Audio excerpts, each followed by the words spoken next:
नमस्कार, आप देख रहे हैं आरजे टाइम्स।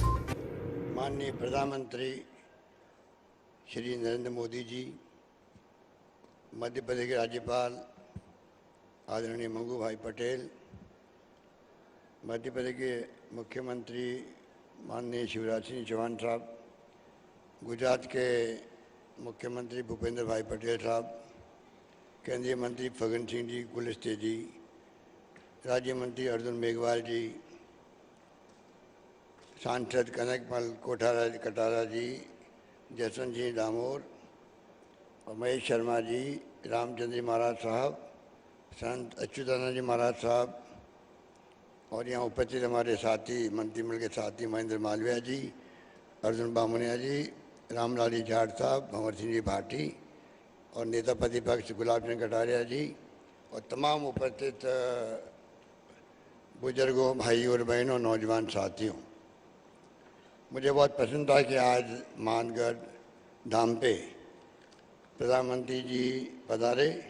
मैं सबसे पहले अपनी ओर से, आप सबकी ओर से और राजस्थान प्रदेशवासियों की ओर से उनका हार्दिक स्वागत करता हूं। मुझे खुशी है कि आप जानते हैं कि मेवाड़ की धरती, वागड़ की धरती का अपना एक इतिहास रहा है और मानगढ़ धाम ने जो इतिहास रचा है वो देश के स्वर्णिम अक्षर में लिखा गया है। उस जमाने में 1913 के अंदर गोविंद गुरु जी के सानिध्य में आदिवासियों ने जो संघर्ष किया, जिसकी गाथा मेरे पूर्व वक्ताओं ने बताई आपको, आप कल्पना कर सकते हैं किस प्रकार से यहाँ पर लोहा लिया गया अंग्रेज़ों से। 1500 से अधिक लोग आदिवासी भाई बहन मारे गए। तो आप सोच सकते हो कि आदिवासियों का जो इतिहास है वो महान इतिहास है और मैं समझता हूँ कि जितनी खोज की जाए उतनी आपको नई नई कहानी मिलेगी कि आदिवासियों ने जंग में गुलामी की जंजीरों से मुक्त होने के लिए क्या क्या किया। पाल ददभाव जो गुजरात में है, बनासकांठा में, वहाँ पे भी आदिवासियों का नरसंहार हुआ था। 100 साल पूरे हो गए, उसको भी 1922 में हुआ था।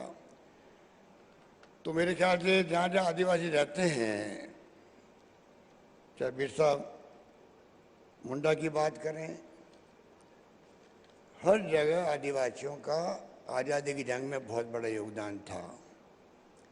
और मुझे खुशी है कि आज वागड़ की धरती पर आए हैं, मेवाड़ की धरती में महाराणा प्रताप का शौर्य पराक्रम देश और दुनिया में उसकी पहचान है।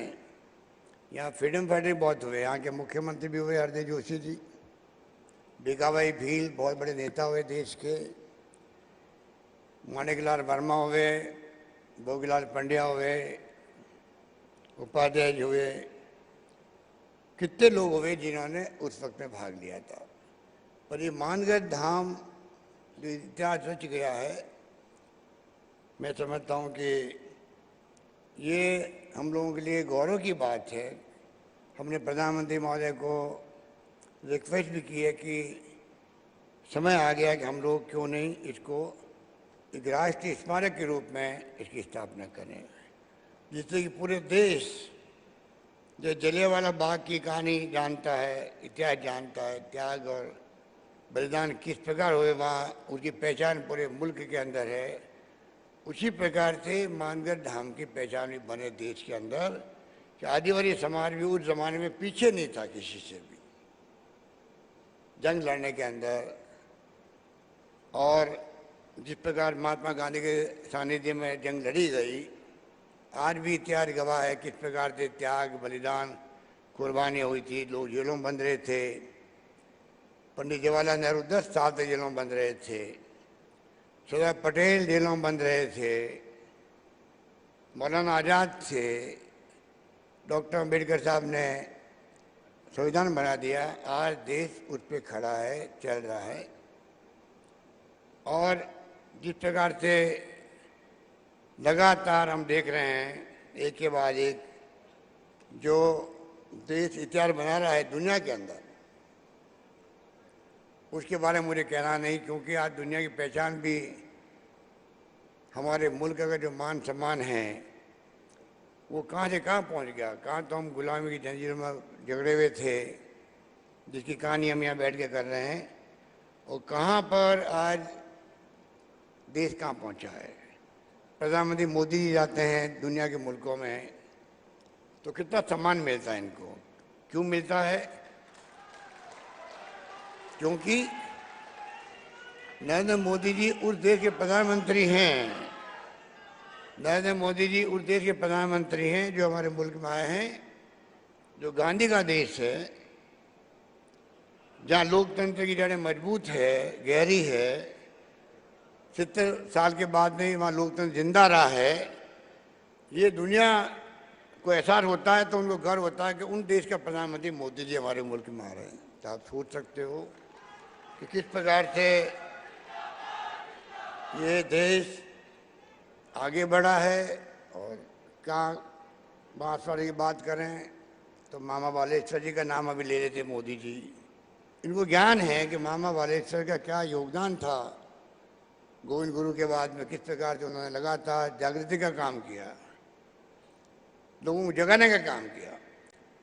और मैं समझता हूँ नाथू भाई भगत, हीरा भाई मेंबर पार्लियामेंट थे, किसी ने कमी नहीं रखी। और सभा बना करके जो गोविंद गुरु ने प्रयास किए, उनको जेल जाना पड़ा, 8-10 साल तक जेलों में रहे। आप कल्पना कर सकते हो कि गोविंद गुरु का जो योगदान है उनको देश कभी भूल नहीं पाएगा। इस मौके पर क्योंकि समय की सीमा है, प्रधानमंत्री जी को बोलना भी है, जाना भी है, तो मैं खाली 2 बातें कह के अपनी बात समाप्त करना चाहूँगा। राजस्थान सरकार, मैं प्रधानमंत्री जी को कहना चाहूँगा, हम लोग आदिवासियों के लिए भी शिक्षा के क्षेत्र में यहाँ विश्वविद्यालय खोला गया है बांसवाड़ा के अंदर। शिक्षा के क्षेत्र में हम लोग सभी तरह से कॉलेजेस खोल रहे हैं, उनका जाल बिछा रहे हैं। स्वास्थ्य सेवा में बहुत हम आगे निकल गए हैं। बल्कि मैं आपसे आग्रह करूंगा कि आप अगर हमारा मॉडल जो राजस्थान का चिरंजीव योजना का, उसका अगर आप एग्जामिन करवाएंगे तो हो सकता है कि आप उसको पूरे देश में लागू करना चाहेंगे। पूरी तरह हमने right to health, universal health services देने का प्रारंभ किया राजस्थान के अंदर, उसका लोगों ने स्वागत किया। एक बात जो यहाँ पर पहले रतलाम से डूंगरपुर वाया बांसवाड़ा रेल से जुड़ा हुआ नहीं है, जहाँ हम बैठे हुए हैं जिस जिले में, उसको पिछली बार हम लोगों ने, रेलवे की स्कीम थी तो 50% सरकार पैसा देगी, स्टेट गवर्नमेंट देगी, उसको हमने मंजूर किया था उस जमाने के अंदर। उस वक्त हालात हमारे अच्छे थे, रेवेन्यू अच्छी आ रही थी, तेल निकलने के बाद में 250 करोड़ रुपये में जमा करा दिए रेलवे को, जमीन हमने दे दी, काम शुरू हो गया, बाद में अचानक काम रुक गया है। तो मैं आपसे आग्रह करूंगा कि आप इस प्रोजेक्ट को आप वापस दिखवाएंगे रेल मंत्रालय में, तो आपकी एक सौगात होगी राजस्थान को, आदिवासी क्षेत्र को, कि रतलाम से सीधा डूंगरपुर अहमदाबाद वाया बांसवाड़ा जुड़ जाएगा। और ये मानगढ़ धाम में लोग आएंगे, उनको बहुत बड़ी सुविधा मिल जाएगी। और अंत में फिर वही मांग करूंगा जो हम लोग कहते आए हैं कि राष्ट्रीय स्मारक घोषित हो मानगढ़ धाम। मुझे खुशी है कि प्रधानमंत्री जी आपने अभी 4-5 दिन पहले ही इसके बारे में जानकारी प्राप्त करी है। आपने राजस्थान के, गुजरात के, मध्य प्रदेश के चीफ सेक्रेटरी से बात करी है, वीडियो कॉन्फ्रेंसिंग स्वयं ने बात करी, आपने स्वयं ने बात करी है। इसके मायने होते हैं, इसका मतलब है आपके दिलो दिमाग के अंदर ये बात रही है कि मैं 1 तारीख को जाऊंगा मानगढ़ धाम, तो इसके बारे में जानकारी प्राप्त करके जाऊं। मैं अपनी ओर से, आप सबकी ओर से, यहाँ बैठे हुए लोग हैं उनकी तरफ से, और तमाम प्रदेशवासियों की तौर से मैं आपसे आग्रह करता हूँ, निवेदन करता हूँ कि आप मानगढ़ धाम को राष्ट्रीय स्मारक का दर्जा दें। ये बात कहता हूँ, मैं अपनी बात समाप्त करता हूँ। धन्यवाद। जय हिंद। धन्यवाद।